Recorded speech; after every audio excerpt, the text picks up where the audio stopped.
Good afternoon and welcome to an ever so slightly delayed start to our sunset safari. But as our disclaimer claims, starting off with a bang, one of our lionesses finishing off what's left of her buffalo kill. Can you believe we are coming to you live from the middle of the African bush, and to be more specific, from Djuma, Arathusa and Cheetah Plains Game Reserves in the Sabi Sand in the Greater Kruger National Park area of South Africa.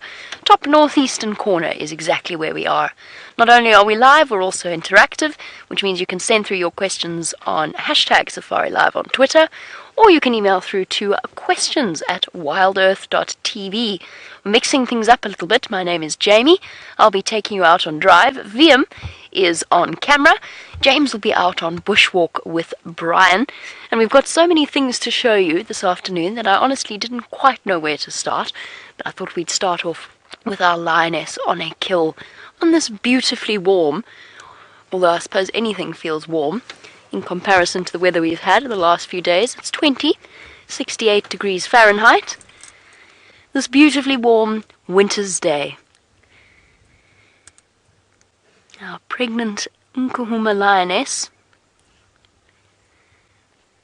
definitely making as much of the opportunity as to eat as she can. She's pretty much been eating the entire time that we've been watching her, since we found them yesterday afternoon, or at least since Warren found them yesterday afternoon, through this morning, and now she continues on.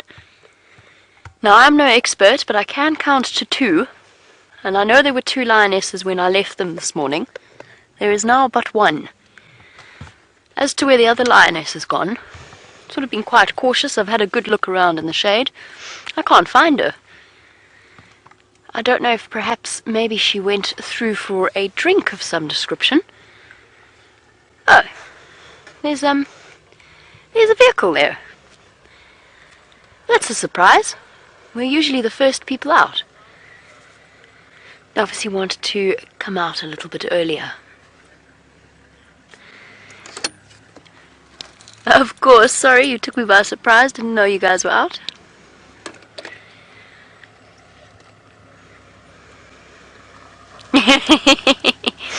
It's Texan I'm chatting to on the Game Drive channel. Copy that. I said to Texan that he took me by surprise, being out as early as he is. His response was, "Oh, I just wanted to be early like you guys." We do tend to go out a little bit before the rest of the game drives.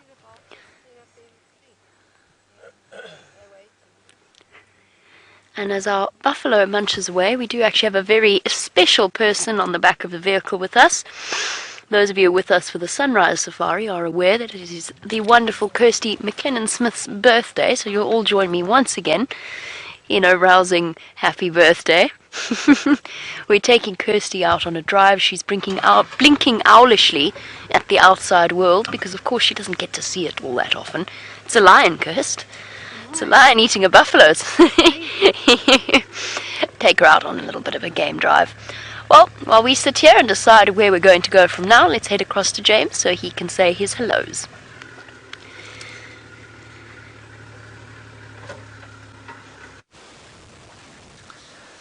On a Sunday afternoon, everyone, it is always best to consider the world from the position in which you find me now. A small piece of grass sticking from your mouth, observing the bright blue sky above, shaded by some silver cluster-leaf trees. Elephant. Hold that thought. My name's James. Brian's on camera. There seems to be an elephant around here. It went "Bleh!" Now we've got Herbert here on security detail. Let's go and see if we can see this elephant, everybody. We are as live as Jamie is. I was going to show you some dung there, but elephants are more interesting than dung. So we're going to keep going this way.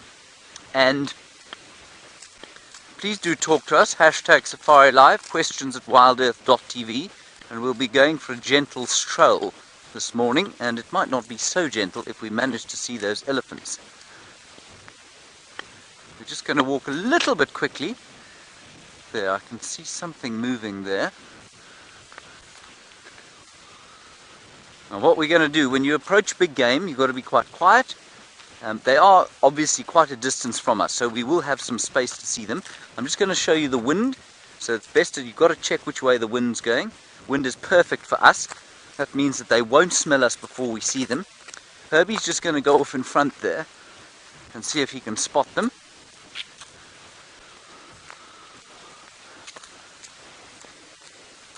So I heard them calling somewhere through there, and with any luck we'll get in and get a view of them.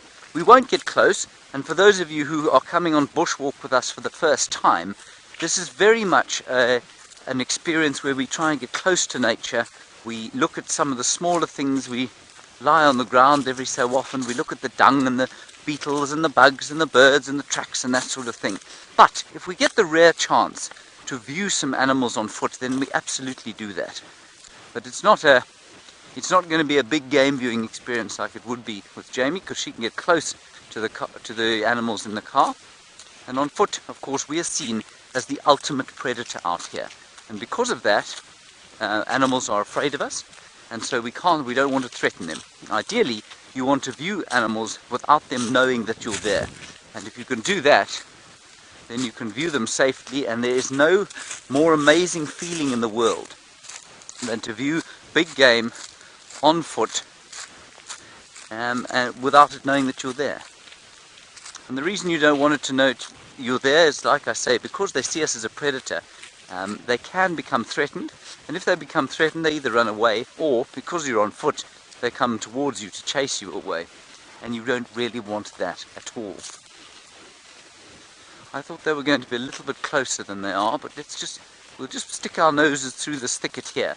But if we hear them in sort of bush like this, where it's very thick, then we're not going to go sort of ranging in there, because then it does become a little more dangerous. Got to be much more aware. See, Herbie's now stopped and he's listening. Let's go a little bit closer. We're walking quite quickly, just to see if we can't get another view or a sound at least. And what's interesting is that in the winter time, of course, we can walk through these sorts of areas, because you can see quite a long way into them, and you can hear the snapping of branches. The elephants are eating branches and bushes, and so they make quite a lot of noise in the winter, and it's a lot clearer, so you can see a lot further. In summer, we'd think twice about just blasting through here after a herd of elephants. But the wind is good for us. Let us stop and listen here for a second. We're just going to listen briefly. I can't hear anything, so let's go back to Jamie. We'll see if we can find these elephants, and we'll see you hopefully with them just now.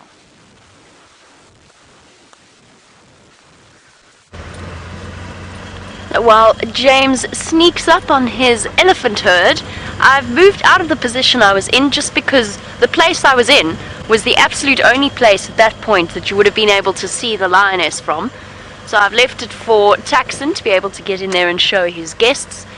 And depending on where the afternoon takes us, we'll probably come back towards the end of the sunset safari, because at this point it's now down to one lioness defending a carcass. And for those of you who missed the sunrise safari, there were about 6 or 7 hyena just a little bit to the north of where they are, patiently resting up, all lying huddled together in a huddle of hyenas, or a flop of spots, depending on which description you would like to use, but essentially just patiently waiting for their moment to sneak up upon the lions and steal the carcass from them.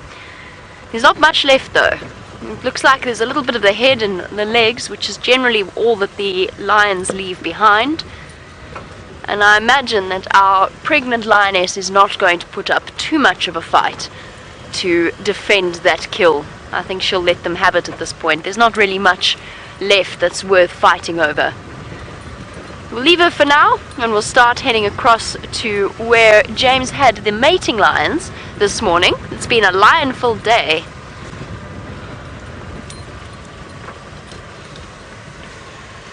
While we bounce along and leave our buffalo carcass behind us for now, Roger in Tampa, good afternoon and welcome to the Sunset Safari. You wanted to know how many lions took down that buffalo. Well, Roger, it's impossible for us to know really, but most likely it was just the 2 lionesses that we saw there. It's a relatively small buffalo. It was a young buffalo, a young female by the look of it, so a sub-adult. They're more than capable, 2 lionesses more than capable of taking down something of that size, although it is a little bit larger than 2 lionesses might usually tackle. But I think it was just the 2 of them, and the reason I say that is if there'd been another lion involved, they most likely would have stayed there, unless the mating pair that we're on our way to go and see if we can't find didn't have something to do with it. Because the only thing that is stronger than a lion's drive for food is a lion's drive to produce the next generation. And speaking of the next generation, I can't believe I forgot to mention this straight away because I'm so excited about it. It looks as though, from the tracks, and this is information coming from Aubrey and his tracker William, it looks as though the Nkuhuma from Torchwood that had her cubs there and has been denning them, and we've just been listening on the Game Drive channel to all of the updates about how she's feeding them out in the open, and the cubs have been playing all around her with something of a sort of note of distress. It is to the east of our boundary, so we can't drive there, but it looks as though she has brought them onto Djuma and into the drainage line around Buffelshoek Dam, which is incredibly exciting for all of us. I cannot wait for us to have all 5 Nkuhumas back together, cubs sort of bumbling about, falling over each other, playing with each other. There's so many exciting things to anticipate, and all of you, along with all of us, have watched the dramas of the lion dynamics out here unfold, and to finally get to this comfortable point where everything is settled and we're back to a new generation of little lion cubs is terribly exciting. Right, well, I was optimistic. That was very brave of me to have taken my jacket off, because it's definitely not warm enough for that. Here we go, that's layer 1. Layer 2 and 3 to follow as the evening grows chillier. It's lovely and bright and sunny, which is fine when you're sitting still, but the wind is still... No, stay. The wind is still threatening to take my hat off, let's put it that way.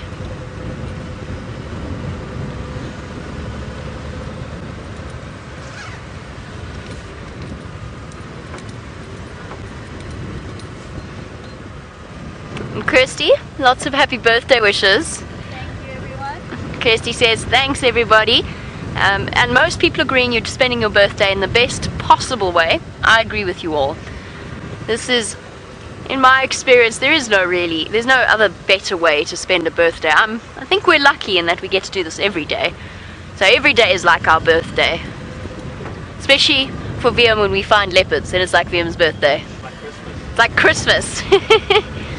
Whenever we find VM a leopard, or VM finds us a leopard, depending on how things have gone. Speaking of leopards, our spotted cats, for those of you wondering about an update from Karula, perhaps you missed the sunrise safari. She left the day kill, it was pretty much finished, and she went south. Judging by the tracks, from what we can gather, it doesn't seem as though her cubs went with her though. So she's hidden her cubs somewhere around Treehouse Dam once again. So she's gone south of our traverse area, probably off hunting once again, because she does seem to be incredibly good at it. She's been phenomenally successful over the last few days, so she might have headed across to do that. But we'll probably swing past there at some point. There's just so many things to look at, I don't really know where to start. Okay, I think it's around about now we should start looking for lions and lionesses.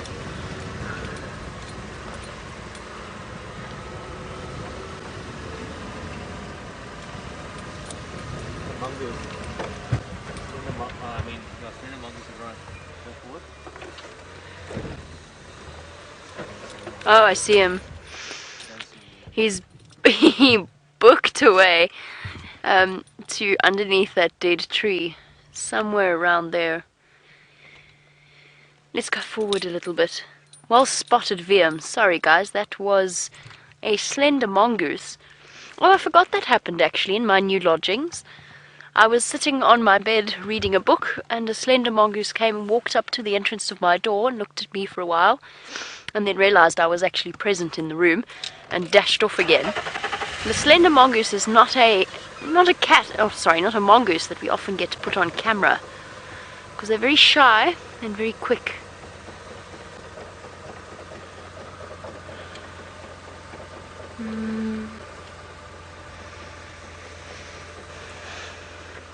I think unfortunately it has gone to ground, as they often do.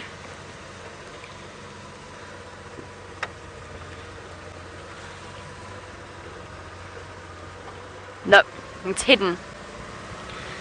It's disappeared off. Well, we make our way and see if we can't figure out where these lions are hiding up. Let's go over to James, find out how his elephant approach is working out for him.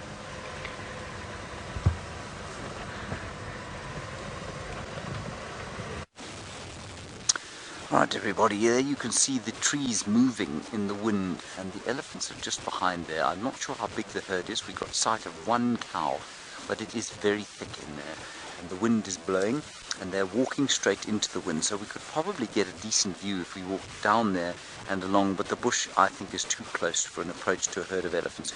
Normally we'd only view a herd of elephants from a really safe distance, and a bull elephant maybe, if he wasn't in must, you'd take a bit more of a chance to approach, but you don't want to threaten a herd of elephants like that. This is kind of what they're looking for at the moment. It's a bulb, and it's probably a Kalenko bulb. You can see here that were you an elephant, you might want to eat it. It's a bit like an onion. And the elephants will dig these things out and then eat them.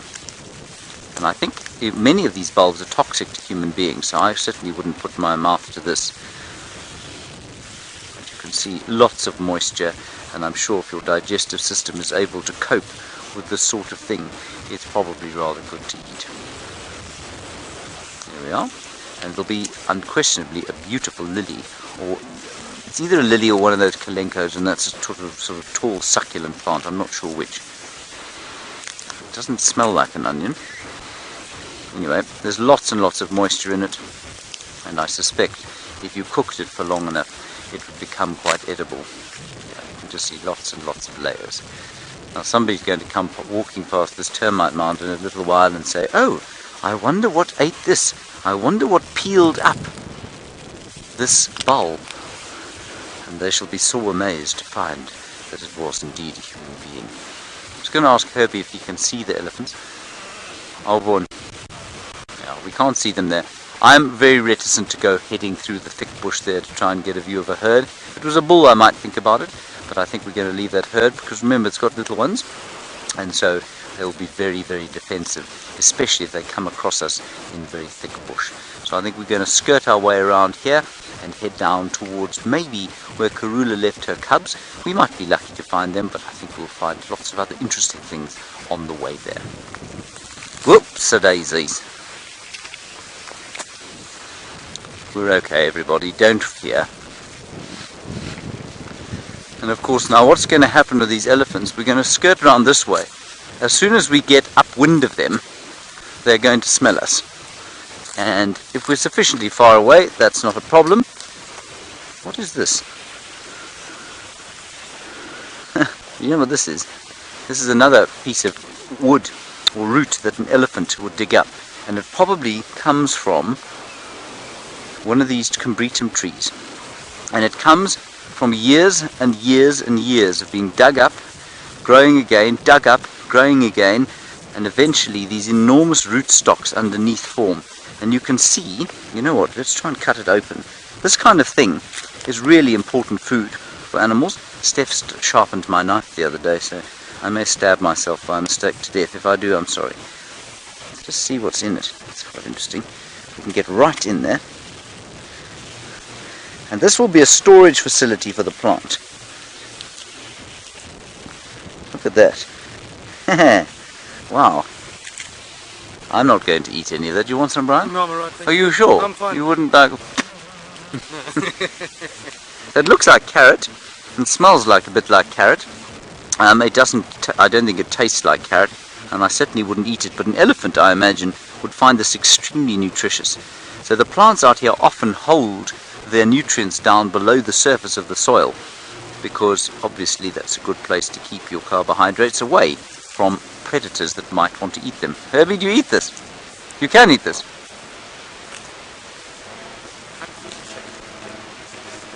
Okay, for medicine, for what?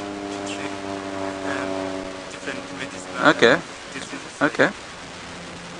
Different kind of diseases. Okay.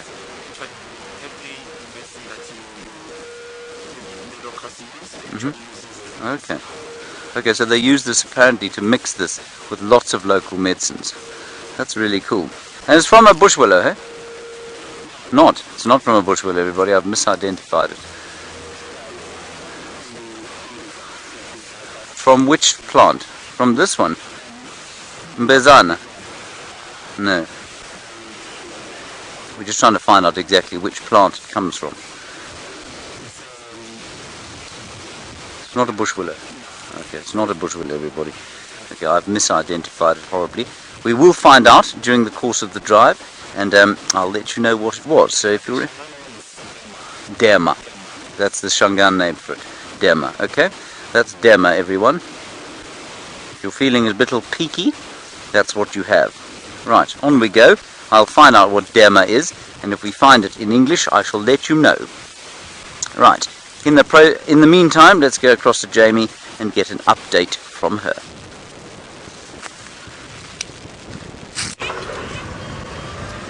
Well, my update for you is that I don't have an update for now, except that the lions appeared to have moved from when they were last seen, going into the block just north of the Djuma Dam, so north of where the camera sits 24 hours a day. Now it just becomes a question of trying to figure out where they went. Look, there's a lion on a termite mound in the shade. It's a lioness. Well, that answers one question. Or at least we've accounted for one missing lioness. We've now got another one to look for. Because I don't know if this is the one that's come from the buffalo kill, or if it's the female that... Oh, hold on, no. No, that's the one that came from the buffalo kill, isn't it? Yes, it is. It's the young female. No, it's not. It's not the young female. But this is not the lioness that was mating with the Birmingham boy, because as far as I know, that was Amber Eyes. Of the day, if I'm keeping track of things correctly. The pregnant one was feeding off the buffalo carcass. The other lioness, as far as I know, was the youngest of the group. The lioness mating with the Birmingham boy was the amber-eyed female. Which lion? I mean, this is the twin spot lioness with the two dots on the bottom of her nose. Okay, well, we're slowly starting to gather Nkuhuma lionesses. They're getting closer and closer together. Hopefully at some point they'll decide to stay together. Now, isn't this the one with the cubs? Let's go investigate. We're going to go and have a look and see if she's got any fresh suckle marks that she can show us. Because I think this might be the lioness with the babies. With the dark two dots underneath her nose. Sure, keeping track of these things is proving to be relatively tricky, because where on earth did that male and female go? Apparently they were seen lying up in the shade around Gowrie Cutline, around the Jackalberry. I've just done a quick search around there. They're not there.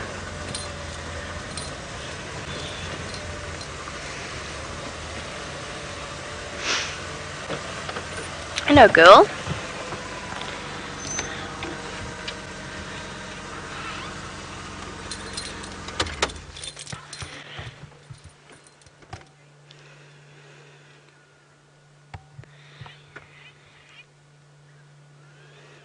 Gracie, who is 8 years old, would like to wish Kirsty a very, very happy birthday.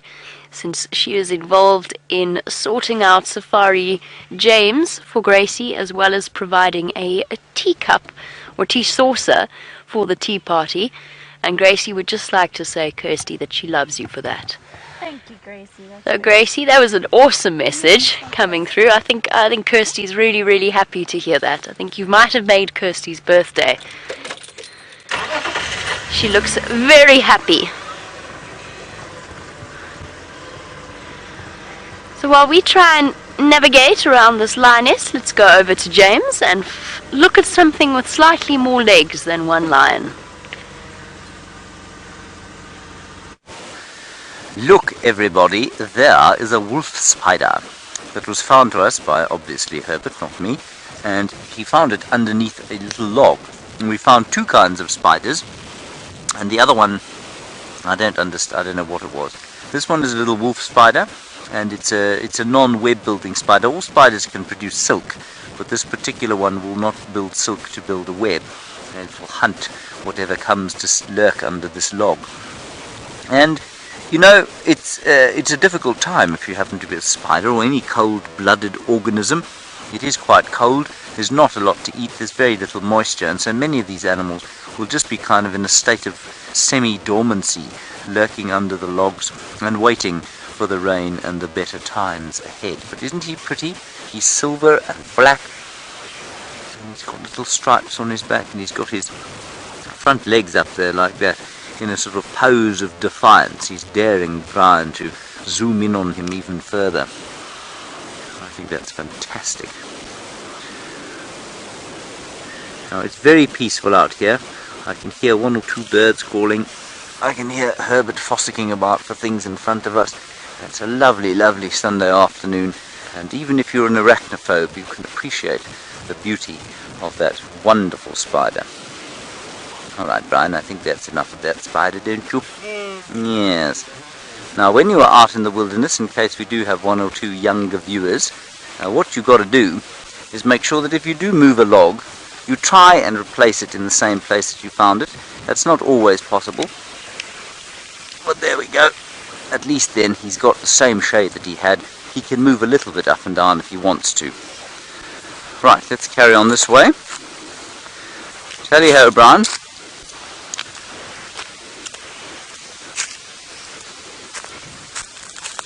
See what else we can find. Herbert has been fossicking about here underneath these logs, and you'll definitely find that there'll be something, probably mainly termites, living underneath all of this dead bark that the elephants have provided.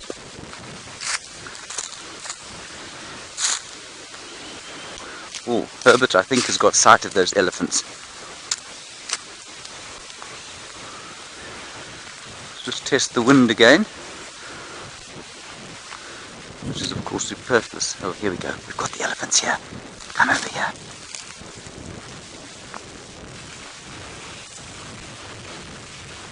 There they are. Now the wind is still good for us. It's blowing basically straight into the face of that elephant. So they won't smell us. And the obvious answer, or question to ask here is, if that elephant turns, will it see us? And the answer is yes, probably.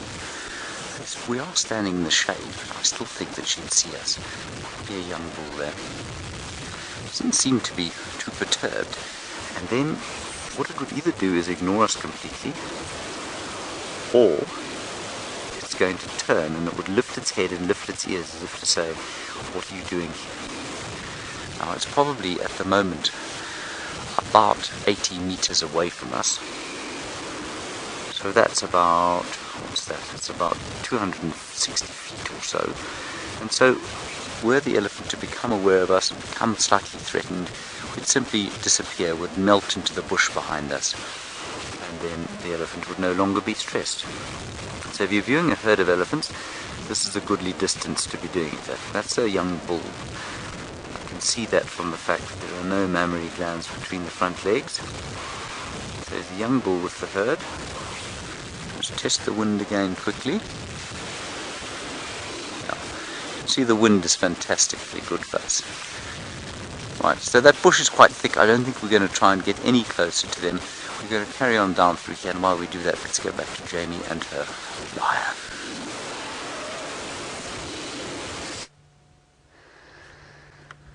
We've managed to reposition and find ourselves a slightly better view of our surprise lioness on a termite mound.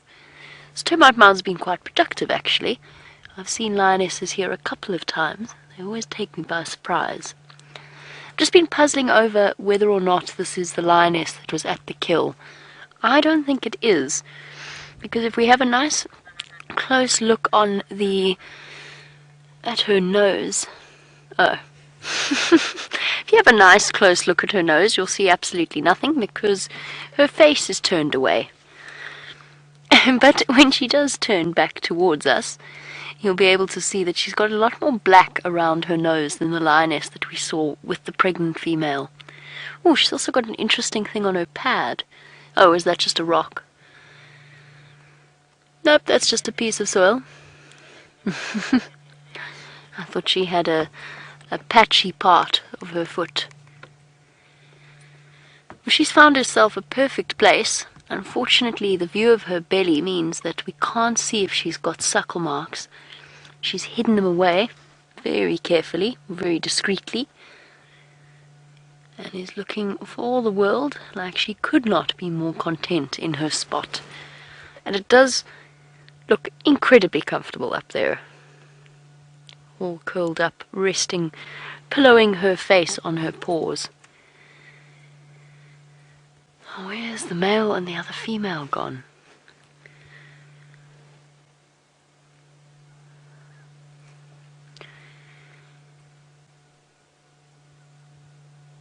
A beautiful tawny coat, and makes lions incredibly famous. And if we look there, you look really, really closely, you can see the faintest hint of spots on her fur.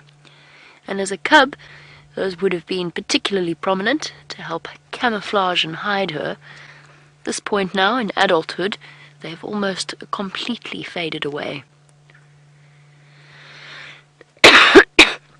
Excuse me. Something in the air has made me cough. The Djuma seems to be full of lions. They just appear to be really rather scattered.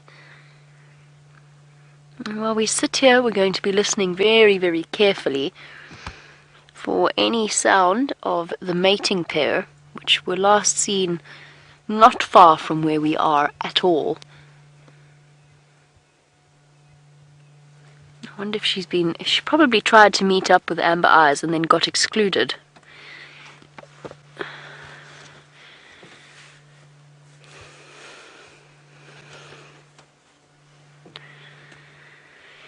Now, James Richard, while we've been looking at our lioness, and we often see them walk up to branches and they rub their cheeks on them, James would like to know whether or not the lionesses have a similar number of, or lions have a similar number of scent glands as domestic cats do, and whether or not that they are located in the same place. And James, yes, pretty much. I mean, they've got preorbital glands, they've got glands around their cheeks, as far as I know. One of the reasons why our domestic cats rub their cheeks like they do on us, or on various objects, lionesses and lions do exactly the same thing. If they are all sort of in the same place, if it's the same number as domestic house cats, I have to be completely honest with you, I don't know. I'm not 100% sure if they're identical or if there are slight differences between them.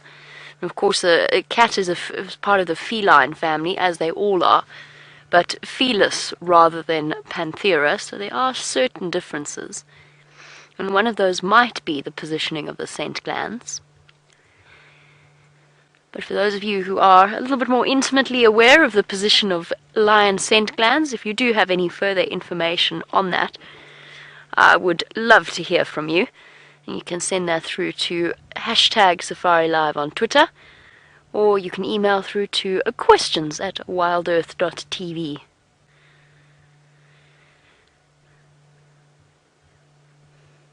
She looks like she can't think of a better way to spend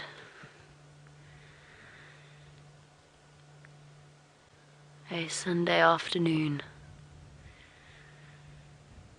She just looked up there, wants to see what had attracted her attention. Can't hear any growling sounds of lions mating. By the sounds of it, Amber Eyes wasn't terribly enamored by the idea of the Birmingham boy. It sounded like she kept trying to avoid him and lose him. So it might be that she's come to the end of her estrus cycle and she actually wants to join up with the rest of her pride. Amber Eyes always seems to take one of the sort of main roles in the Nkuhuma pride, and then there's the two females, like the one in front of us, or including the one in front of us, of a slightly younger age. And apparently all of these females, including Amber Eyes, all mothered, or all part of or sort of siblings of each other, thanks to the oldest lioness in the Nkuhuma pride, the female with a slightly grey face.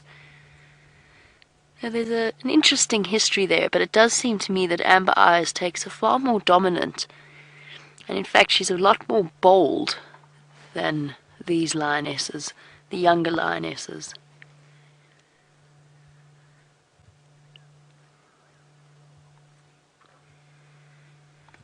You can hear trees breaking all around me, which means that there are elephants in the area, which is why she keeps looking up. It could even be the same elephants that James was trying to track on foot earlier. And that might be one of the big reasons why our lions didn't stay in the same place that they were this morning. Elephants, as you know, look at that. Look at that stare. Have you ever seen anything so intensely focused as a lion's expression? Or just sleepy. Perhaps a little bit more sleepy at this point, is maybe a closer description. But she does keep looking off to the east of us. I think hoping to be reunited with the rest of them in her pride. But yes, elephants really do not like predators. They don't like the smell. They particularly don't like lions and wild dogs. I think one of the big reasons is because lions and wild dogs are probably among the most pungent of the predators.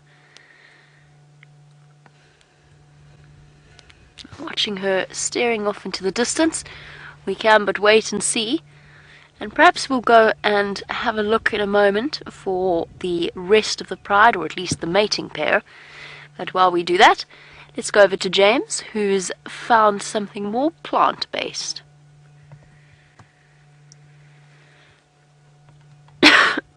Well, everybody, many of you, of course, will have seen this plant before. It is the baboon's tail, and as Herbert has told us, and Steph, and I'm sure Steph has told you, the baboon's tail is used extensively out in these rural areas as a lightning deterrent. So if you don't want lightning to strike your house, which most people don't really want that, you take this and you hang it in a tree just outside your house, and apparently it is a lightning deterrent.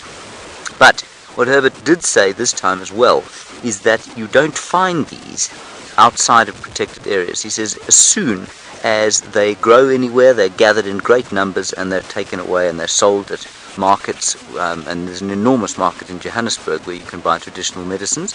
And so you only find these rather special plants here in the protected areas, and they come to life almost immediately after the first bits of rain come.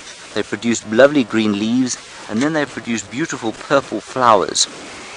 And they're pretty common out here, especially in the shallow soils where we're sitting now. The other thing they're used for is, of course, that you can see they're a succulent, and they've got oil in them. And so I'll tell you what, we'll make use of my knife again, and I'll just,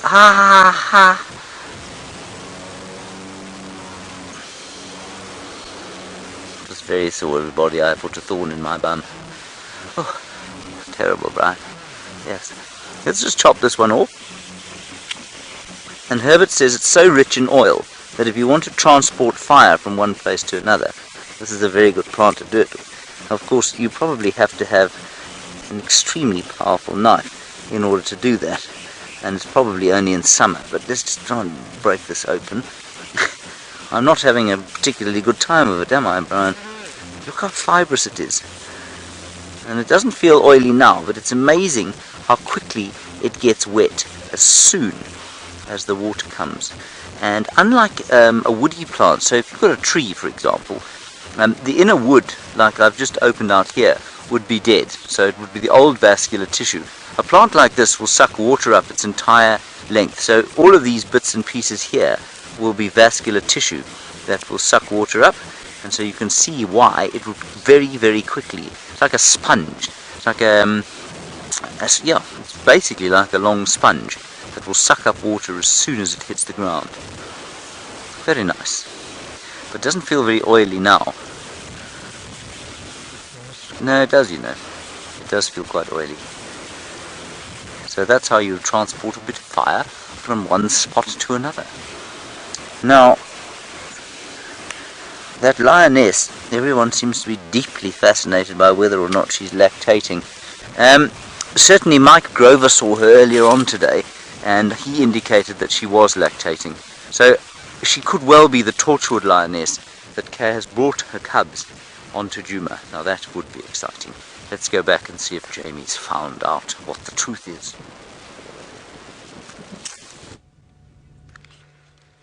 Well, that's a little interesting piece of information that I was not aware of, was the fact that Mike had seen her earlier and thought that she was lactating. If indeed she is the lioness that has brought her cubs onto Djuma, then we do have exciting prospects for the afternoon.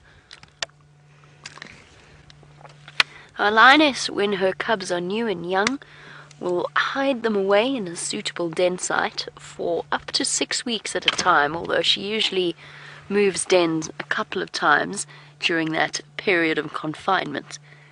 And she'll leave them for a good couple of hours, up to a day or more, before she returns to feed them. But I think she's probably, if she has moved them, she might well have come out for a little bit of a break, some rest and relaxation away from the squalling cubs and annoying biting little creatures that have been the largest part of her life for the last however many weeks.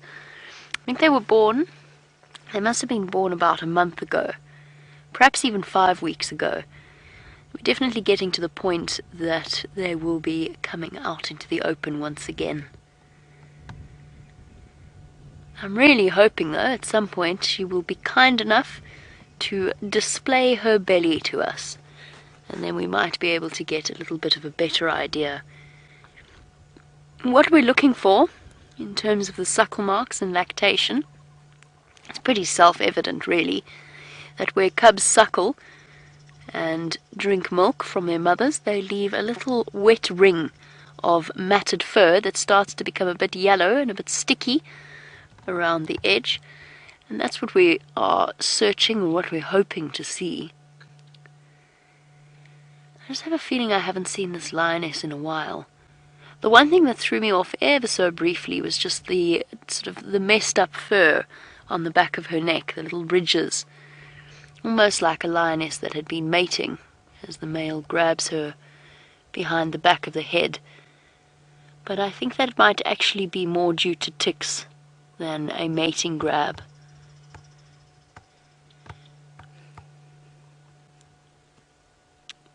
What you're looking at here, if she is the if she is the mother of the new cubs, is a lioness exceptionally grateful to have some time and some peace all to herself.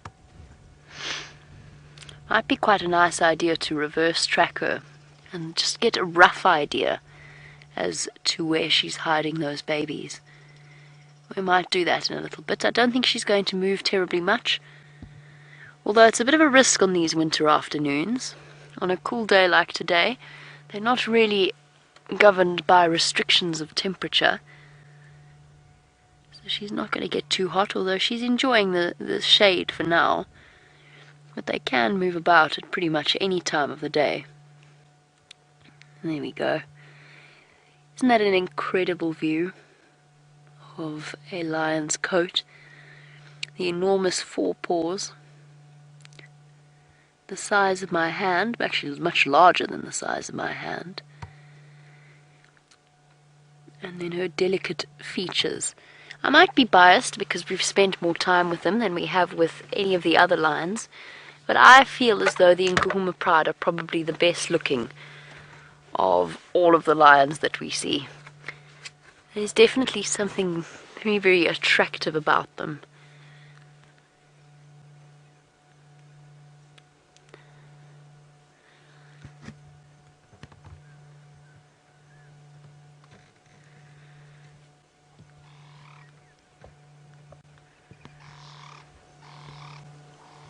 Sorry guys, I'm just listening to the game drive comms.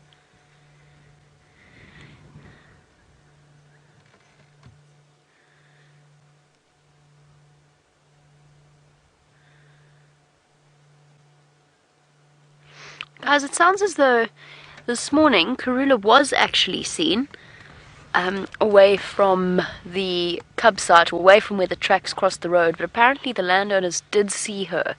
So she has been around. And that's something interesting. I think we might need to think about going to have a look around for her. She might have gone back just to fetch the cubs before heading back south. But that's just the first time I've heard that information. It must have been after the sunset, the close of the sunrise safari. Too many places, too many things to do and places to look. I don't know where to start. Or at least carry on. I know where I've started now. We always talk about how nervous the animals get in windy weather, and that applies even to our apex predators, particularly lionesses alone. It's sort of constantly on alert. Girl, don't you think you want to stand up, just briefly give us a view of your stomach, and then lie down again? Might be hugely helpful.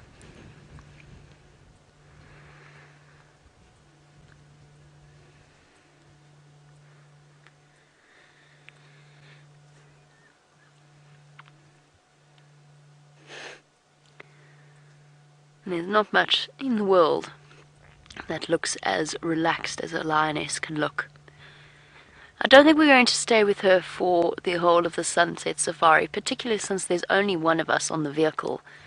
No, let's rephrase that. There's only one of us out on the vehicles in terms of driving around. That means we need to cover a little bit of extra ground if we can, or try and make up for it by covering a little bit of extra ground.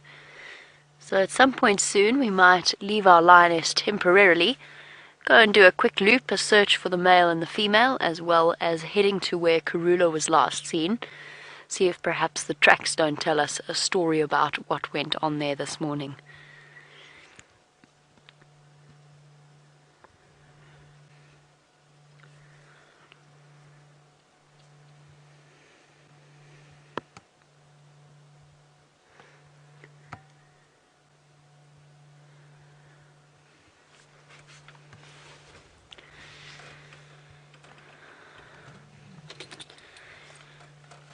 Oh, never mind. Hold on. Oh, yes. There we go. That's what we want to see. Oh, that very much to me looks like suckle marks. Ah. The briefest view she could possibly give us.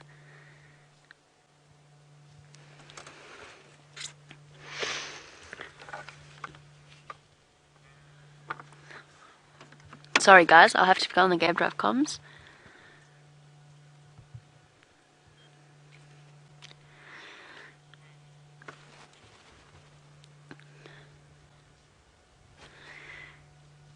Copy that, thanks Tex, well done. I'd like to join you.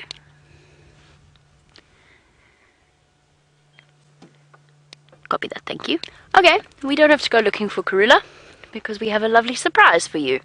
Or at least we've got sort of a surprise for you. We're going to leave our lioness for now. We're going to come back. In the meantime, let's find out what James is up to.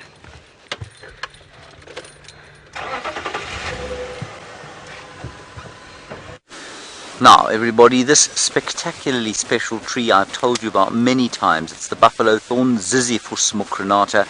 and I've told you about the fact that it's used to go and collect the spirits of a dead ancestor, or not a dead ancestor, a dead relative, from if they've died away from home. You use this tree to do that. But Herbert has just told me something really extra special, a modern use for this tree. Now, out here, of course, there are many rural schools. Unemployment is enormously high. And what people do is, if you pass your matric, which is your high school, basically, if you get your high school, you take one of these things, or a branch of this tree. You try not to spike yourself to death on it while you're doing it. Let me just try and remove it for you. How deeply embarrassing. I will try and get it off this tree without killing myself. There we are. Okay.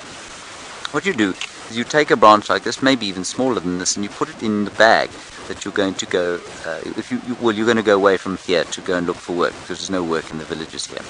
So you buy a bag, and you put this underneath your clothes in the bag, and when you get to where you're going, you hang the bag with this branch, possibly on the outside, on the wall.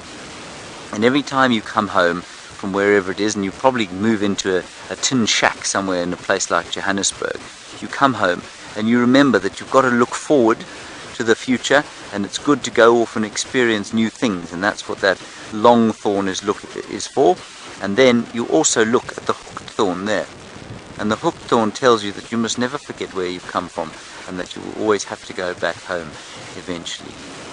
And I think that's the most comforting story, because to go and look for work out here from these villages must be utterly terrifying. Can you imagine growing up in a tiny little village where there are probably, I don't know, maybe 1,000 people there, and there's no running water, there are no tar roads, you get your matric certificate, which is your high schooling diploma, and now you go to look for work in a city like Johannesburg, which is the same size as, well, it's 5 or 6 million people. So, I mean, it's massive. It's as big as probably New York City is. And that many people living there. And you'll go and live in a tin shack, and it's cold, and it's difficult, and then you hang this on your wall. And it reminds you that you're from the beautiful rural Lowveld here in Gazankulu. Isn't that nice? I think that's the most wonderful story. Come on, sounds like a Texan's found Karula, so that's very good news. I won't be going to see Karula on foot.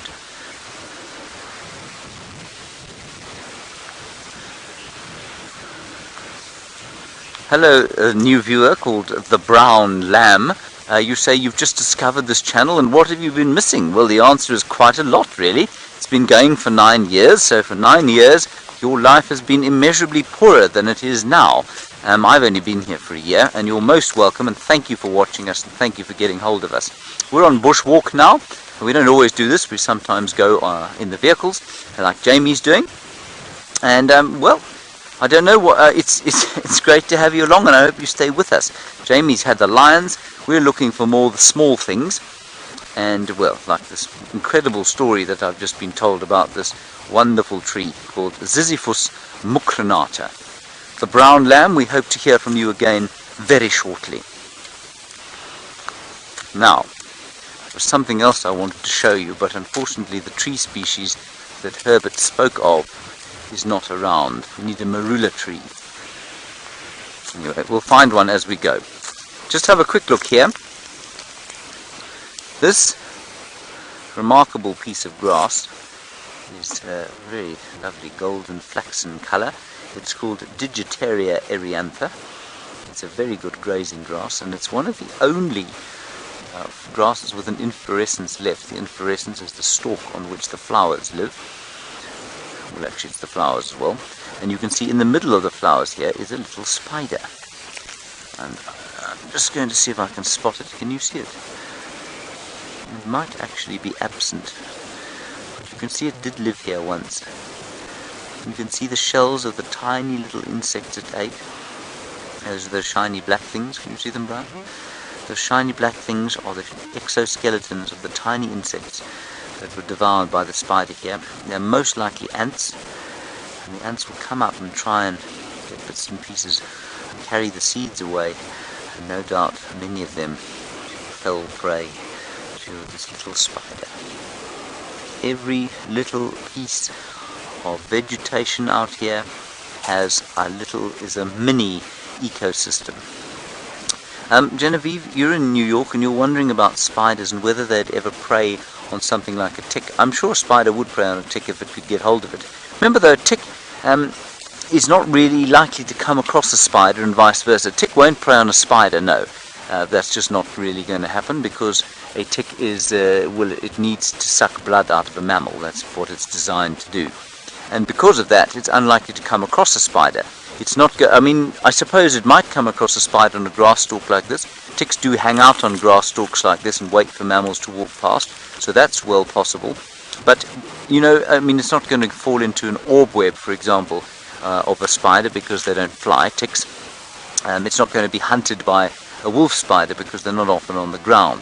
So most likely they wouldn't come across each other, but it's certainly possible that a spider like this could have eaten a tick sitting on the edge of this grass. And most, you know, around this time of the year you'd expect to find quite a few more pieces of grass like this, simply because it's been so dry we don't have so many this year, and so you'd expect to see around an area like this a whole field of these sort of pieces of grass, and they're not particularly nutritious to eat, but they go that lovely golden colour during the winter time. But because we've had so very little rain this year, there aren't that many of them. And there's another one here that's also got a spider in it.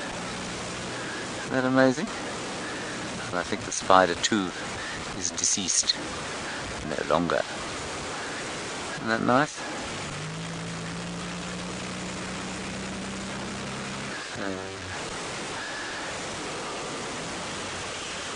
Now, James Richard, you're wondering if the predator dynamics between spiders and insects change during the winter months. Well, they do, because the insects are really, there are not many around, and just about all the insects will go dormant for the period of winter, as will many of the spiders, and that's why I don't think there's a spider in this tiny little web here.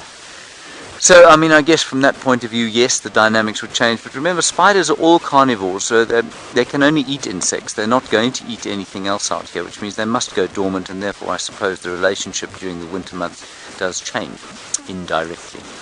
Right, let's just head across to Jamie and find out how far away she is from the leopard.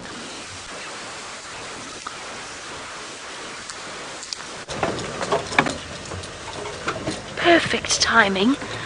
We are just moving in to come and have a look at Karula. Let us see. Oh, there. Sitting like the queen that she is on the top of a termite mound. We're just going to try and find ourselves a space here. Oh, everybody watch heads.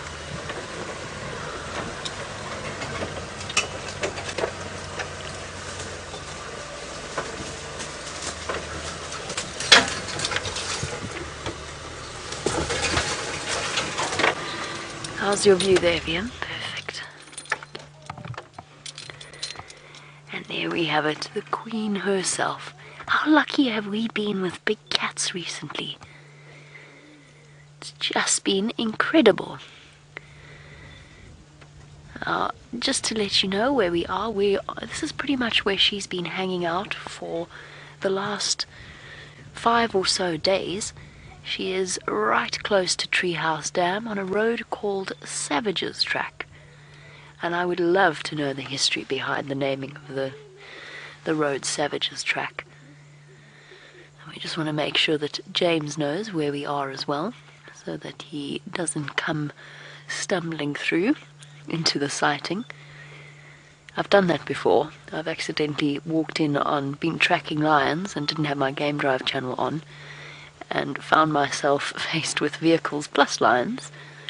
The people in the vehicles were very surprised to see me. Bad way to have a Sunday afternoon.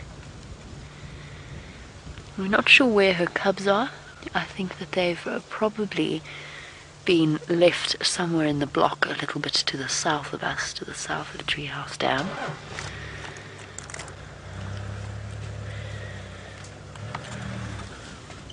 And she's also enjoying a moment of peace to herself. Perhaps Sunday is a day where mothers can have a little bit of a break, a little breather from their babysitting duties.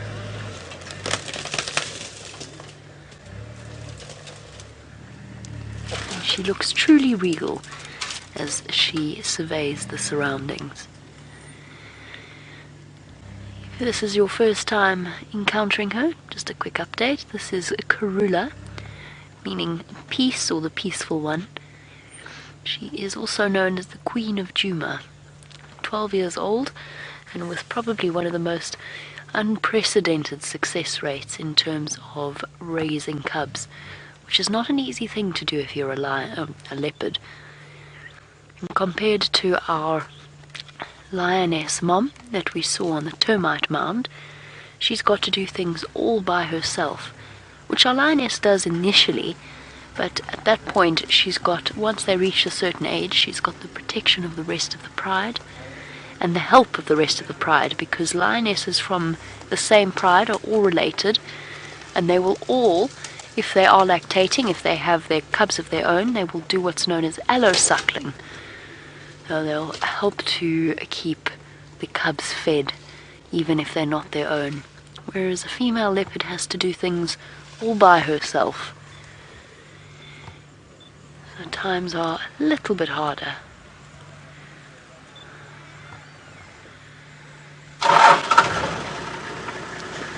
She's watching the comings and goings with a relaxed kind of interest.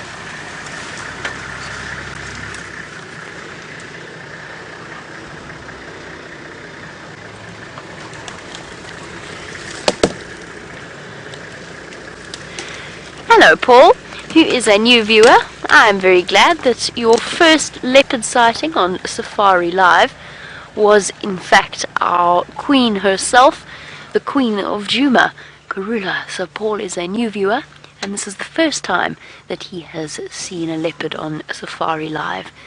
And the exciting thing about this, Paul, is that Karula actually has 2 young cubs, 5 months of age, a little boy and a little girl, that we have had the pleasure and the privilege of watching pretty much since the day they were born, strangely enough.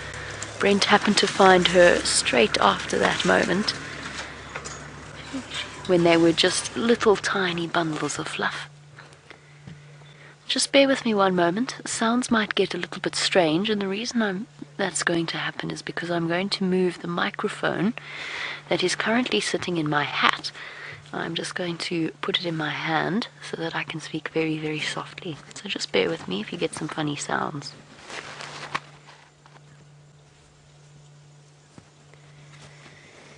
There we go. So there's other vehicles right next to us, which means that we're going to try and speak as softly as possible without disturbing their experience as well. And of course for Karula, the less noise, the less interference, the better.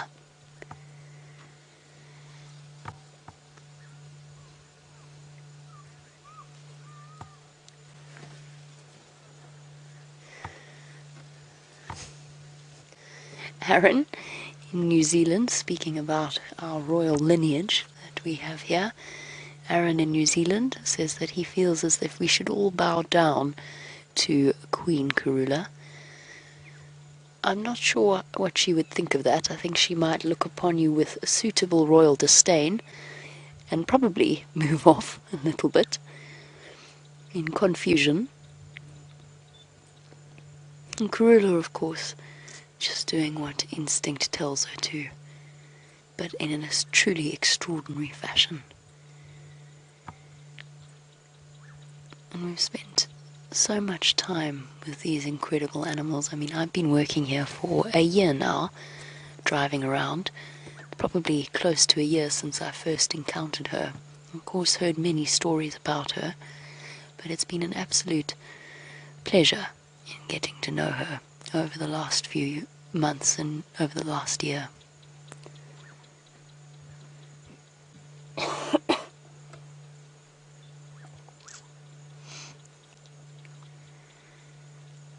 Little alert head bob. She might have spotted something over there.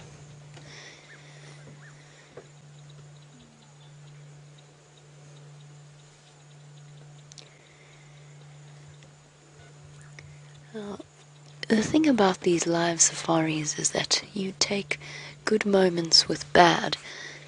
And just before, a couple of months before I started working here, the viewers of Safari Live were, I don't know if, were witness to an incredibly sad state of affairs where hyenas stole and killed Karula's new cubs. That's something I'm very glad I didn't have to witness. It does happen, very, very common to see. And of course, most of you know that leopards have an average mortality rate of about 70% before their first year of life.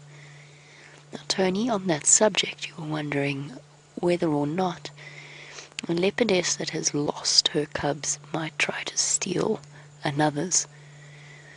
My instinctive answer is probably not. However, strange things happen with maternal instincts, so I don't want to say never. There's all kinds of stories about female animals that have lost their offspring adopting others, and often that even works in a cross-species situation. You hear stories of, I showed you pictures at one point of an African wildcat. Oh, look at that, she's looking right at us. But yes, I showed you pictures of an African wildcat suckling a serval. Do I think a wild leopard, because that's a very artificial situation, do I think a wild leopard would steal another's cubs? I don't think so, but never say never. There is, of course, a recorded case of a female adopting a cub. It was, I believe, there was a big paper written about it. I know that Brent was witness to this situation in Londolozi, where a mother had cubs, and she ended up adopting her daughter's one cub and raising it to adulthood. And we try to work out if Karula's got her young ones with her or not. I don't think that she does. But while we have a look and while I get onto the game drive comms, let's go find out what James is doing with a deceased tree.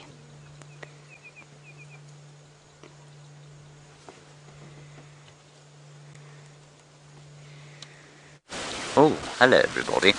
I'm not really going to eat this, despite the fact that it looks like a rather pleasant sort of marbled cake for a Sunday afternoon tea.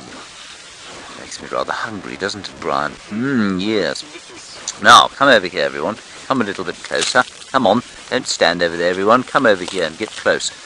This here is fungus. You see the white fluffy stuff here? It looks like bread mold. And you can see the mycelia growing through here. Now, the question is, what put it there? How did it get there? What purpose is it serving? Well, there's a number of questions, some of which you may or may not be interested in. But what I think it has happened, and if you look carefully here, you can see the dung of a termite. And I think what's happened is the termites have got into this wood.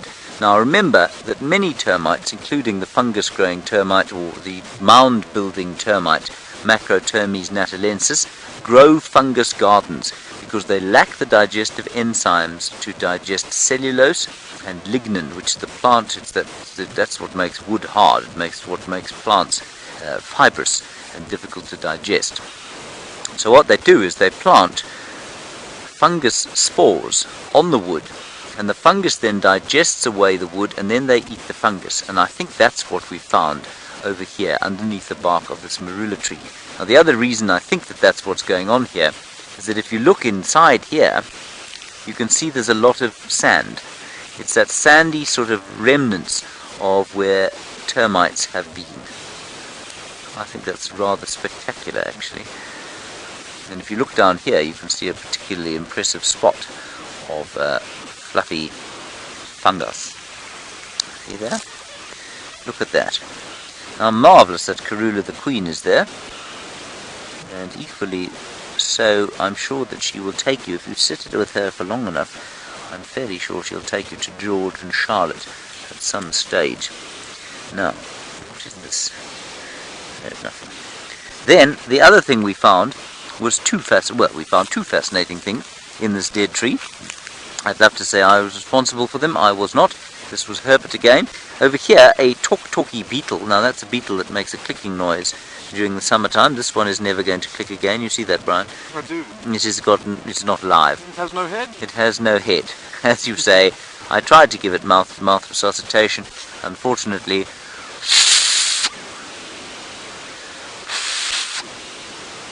no, it's not going to work. But what is interesting about it is the fact that the back wings are fused into what we call an elytra. Now many beetles are flightless. This particular one is completely flightless. And these used to be the wings. And those are the front wings. And those front wings have fused into this hardened shell over the back of the beetle. I think that's quite interesting. That's now called an elytra. And then, just below this hapless talky beetle, long dead, unresuscitatable, there is a snake's egg. And the snake's egg has somehow got into the wood of this tree. I mean, obviously it didn't do that on its own. It was placed there by whatever snake laid it, and it's a very big egg. So I suspect that that was either a mamba or perhaps even a python. But pythons tend to lay more than that, so I don't know. It could have been a big lizard as well. I'm not sure exactly. But the lizards tend to have very hard shells. Anyway, I'm not sure how it got in there, but perhaps when the termites set about eating this, it was quite soft, and whatever snaky got in there laid its eggy there, and it's got kind of stuck into the termite mound, and it's obviously disappeared. Okay, let us move along.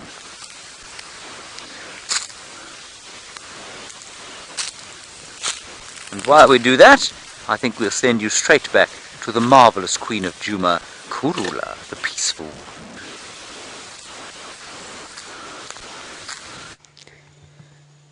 Marvellous Queen of Djuma, Karula, looking utterly glorious in the afternoon sun.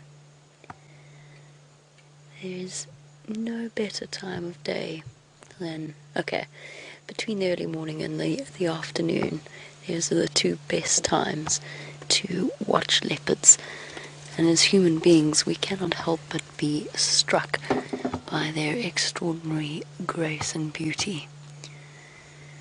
Now, as with earlier sightings, there will be other people that want to make their way.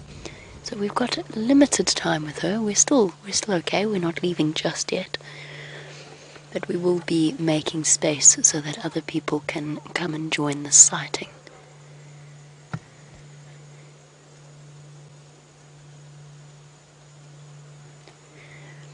And I imagine that she's hoping that this wind will continue for at least another few hours, since it is perfect hunting weather. And I think that's one of the reasons why she has been so successful. You can see every now and again something catches her attention, and she tries to work out whether or not it's worth hunting.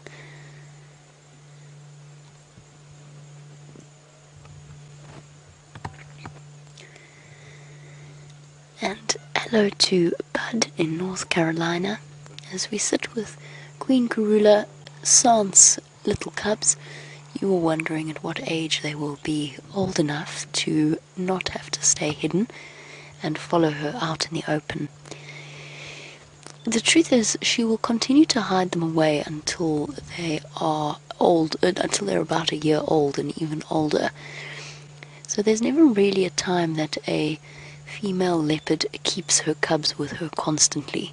She'll often hide them away, she'll ditch them, so to speak, because she doesn't really want them messing up her hunting, bearing in mind that leopards are such stealth predators that when they are moving, almost invariably, when they are mothers of young cubs, they're looking for food. So what she'll do is, throughout their juvenile stage and their adolescence, she'll keep them hidden, and then she will go and hunt, and then she'll walk back and she'll get them. And at that point they will be more than content while she's leading them back to the kill to walk out in the open. They're already doing that now, accompanying her wherever she goes. And it's amazing watching how that sort of thing is coordinated and communicated by the female leopards and lions. And the way that they tell them to they communicate to the cubs that they must either stay put or follow.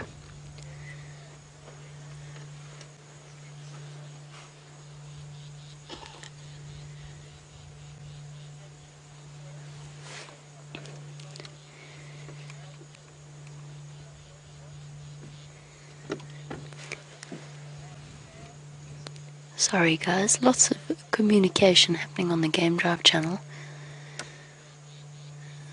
I'm just listening to hear whether or not we need to move out just yet.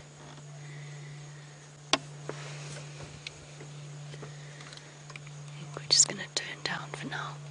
Otherwise, I'm going to start mixing up my sentences with too many things happening in my brain.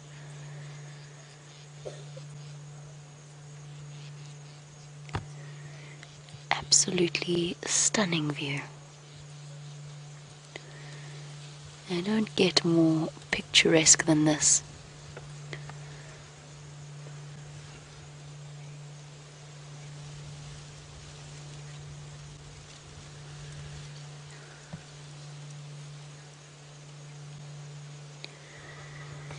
And hello to Fiona in the United Kingdom, and a warm welcome on our safaris. I hope you are loving every moment of it, and I'm so glad that within our first hour we've managed to, well, our first hour and a half, we've been able to show you 2 of our 3 big cats.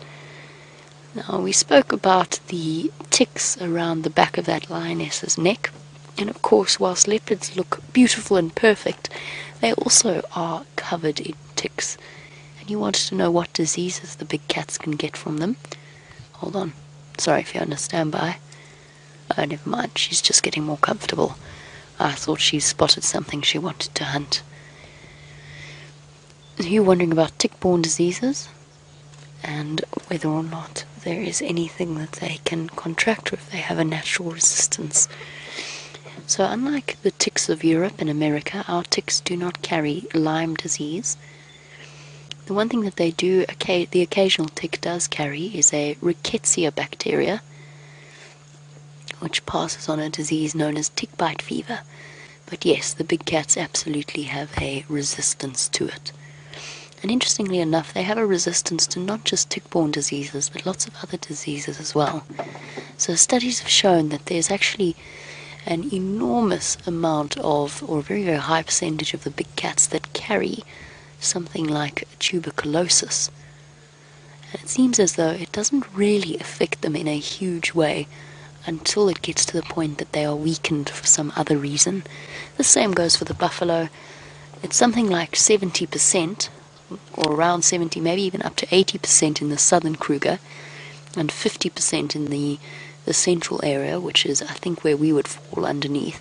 We'd sort of fall into that area. 50% of them are carriers, particularly lions, of tuberculosis.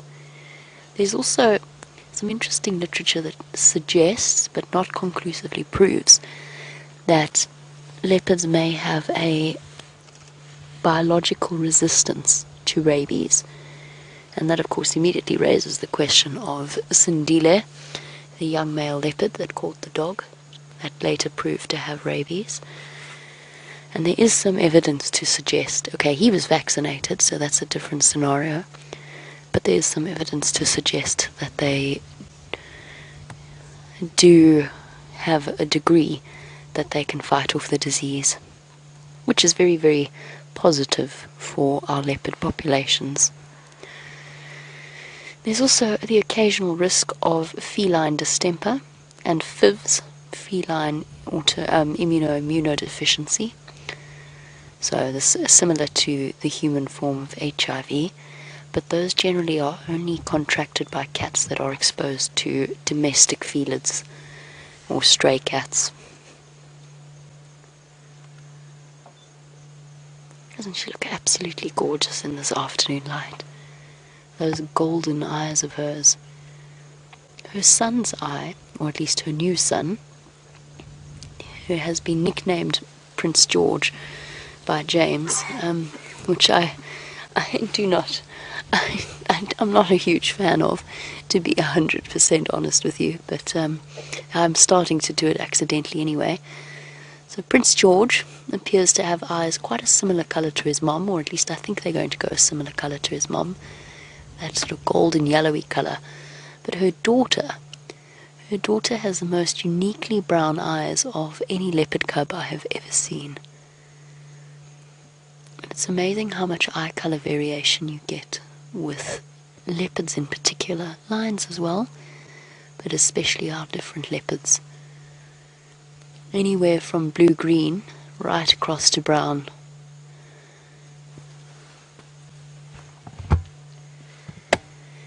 Now you'll see every now and again she looks up, alert, and checking out whatever it is that she's heard or seen. And Jenny, in Texas, with their superior senses, you would like to know how far a leopard can see. I don't know exactly how far they can see. I can tell you that, obviously, which is something that you know, their vision is dictated by movement, or attracted at least to movement. I also think their vision is a lot better than ours is, particularly when used in conjunction with their incredibly sensitive hearing and smell. But you're probably looking at about 100 or so yards, so just under 100 meters is probably where their vision works best. And of course they don't see in the vivid colors that we do. They don't have the same number of cone cells. They do see a little bit of color, but not to the same extent. But when it comes to movement, their eyes are very much attuned to picking something up, which makes sense.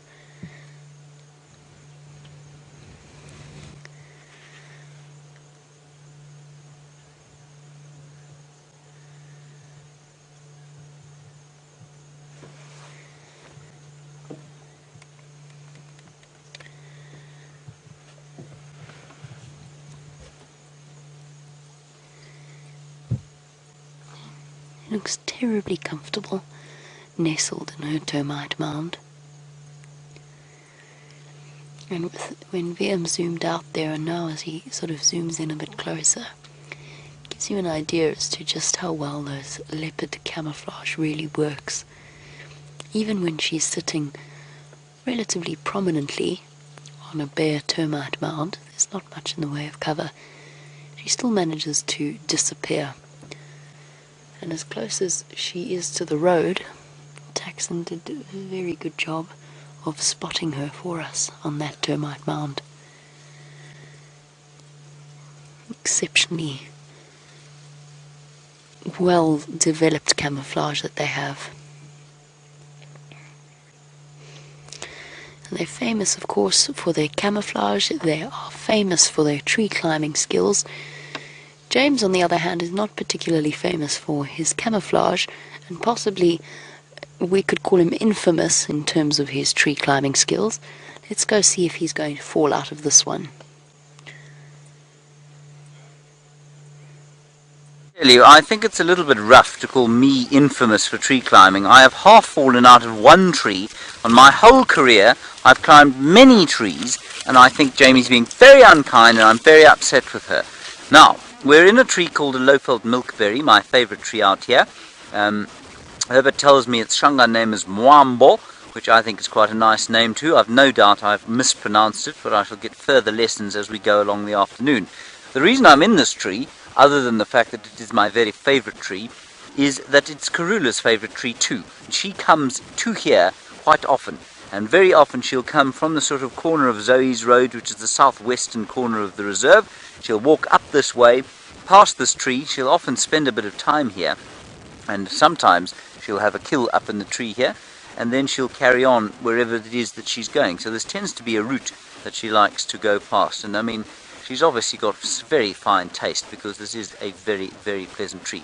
It's called a milkberry because it's got a milky latex in the leaves, and you also find that milky latex in the very sweet fruit, which is quite pleasant to eat. And this one has got so very big because it's on a termite mound, and we were asked many times, or we have been asked in the past, about the amount or the nutrients in termite mounds and how nutrient rich they are and why the trees get so big in them. And it is because the nutrients are so impressive in the termite mound. And you can see one of the reasons it's my favorite tree is that it's like a sort of hobbit's tree almost. It's sort of gnarled and beautifully designed in a kind of random fashion, and I just think that's rather marvellous.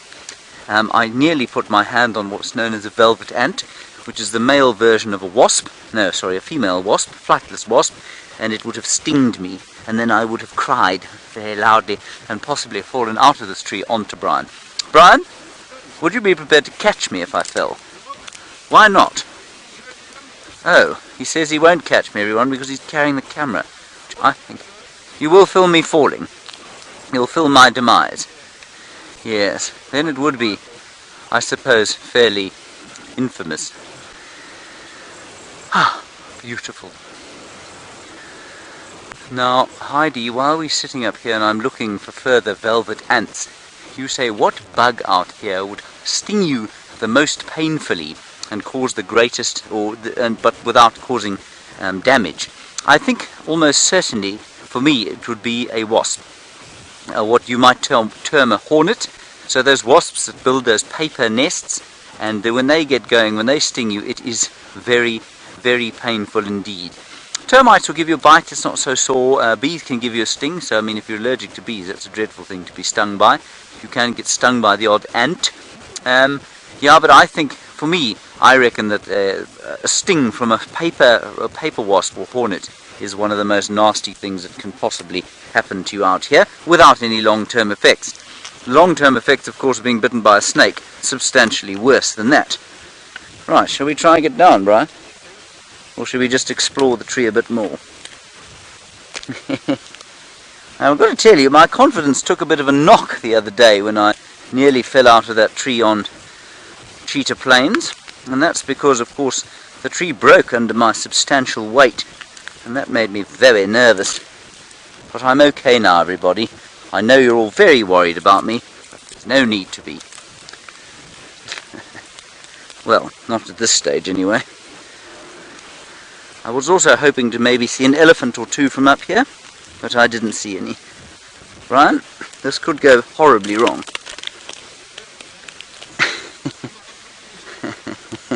What did she tell me? Apparently my mother gave me some advice about climbing trees that Brian is telling me about, but I can't remember my mother ever giving me advice about such things. Other than don't climb them, of course. You see how elegantly I did that, Brian? Do I look very graceful indeed? Like a cat, agile like a cat, he says, everybody. Let me not fall at the last lap here. I'll just try and show you some of the latex that grows in the tree. There we go, infamous tree climber, my left foot, Jamie Patterson. Now, it doesn't have obvious latex like the tambuti, but if I break it in the middle there... No, not particularly impressive. Alright, now it seems that Jamie has not had to leave the leopard yet, so that's good news. Let's go back to Karula the Queen. We're going to head into the setting sun.